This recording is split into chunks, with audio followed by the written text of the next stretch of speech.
Good morning, welcome to CATEX TV. My name is Frank Fortunato. Today is Monday, April 14th, 2014.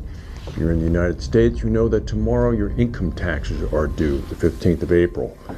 Well, the Insurance Insider is reporting this morning that apparently the board of Aspen Insurance has rebuffed multiple takeover approaches from John Charman's Bermudian Endurance Re over the last 4 months and has refused to engage in talks. Following a number of approaches, Endurance submitted a formal letter to Aspen's board this month indicating a willingness to buy the company for a combination of cash and stock. It's a fully financed bid, apparently. Aspen's market capitalization at the last market close was about $2.57 billion US, and it's understood that the Endurance bid would have purchased the company from somewhere between $3 billion and $3.5 billion. Sources say that Endurance is determined to pursue a takeover of Aspen and is currently reconsidering its position and planning its next move. An explosion has ripped through a busy commuter bus station in the capital of Nigeria this morning, killing at least 75 people. This was in the capital of Abuja. Nigeria is a country that has a capital named Abuja, but many of the government offices are located in the port city of Lagos. There was no official comment or immediate claim for the explosion this morning, but it's suspected that it's a result of Nigeria's Islamist militant movement. This would be Boko Haram, a terrorist network. Meanwhile, there were 2 very big earthquakes yesterday in the Solomon Islands. A big one came through at 7.5 on the Richter scale, just several hours after a 7.6 earthquake struck. These all happened at about 11:36 p.m. local time last evening. An immediate tsunami alert was put out. Nothing has hit the islands yet.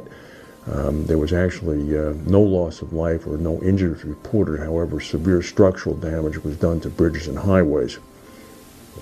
QBE, the Australian insurer, is mulling a sale of its U.S. middle market business. This is according to reports coming out in the trade press.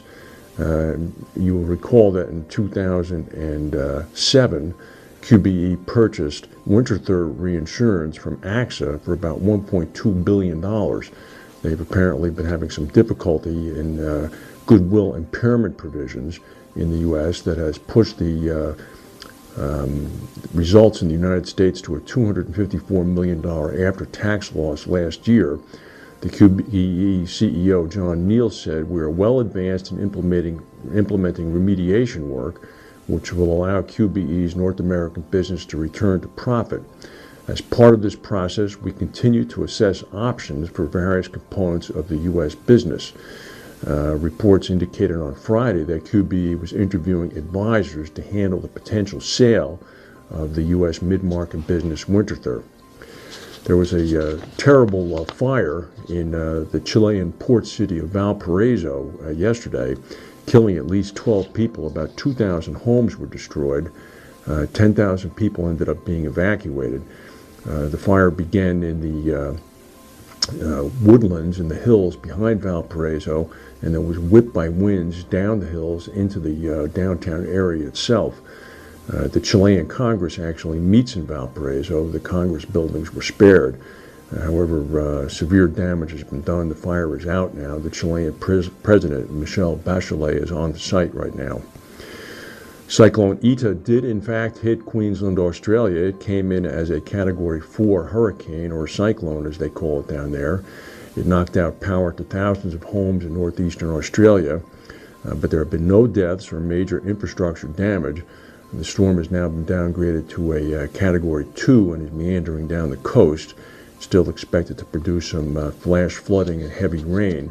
You'll recall that this area of Australia has in the past been inundated by floods as a result of rain. So everybody's keeping their fingers crossed here. That's the news for today. If we have any breaking news, we'll come back and tell you. Thank you for watching, and we'll see you tomorrow.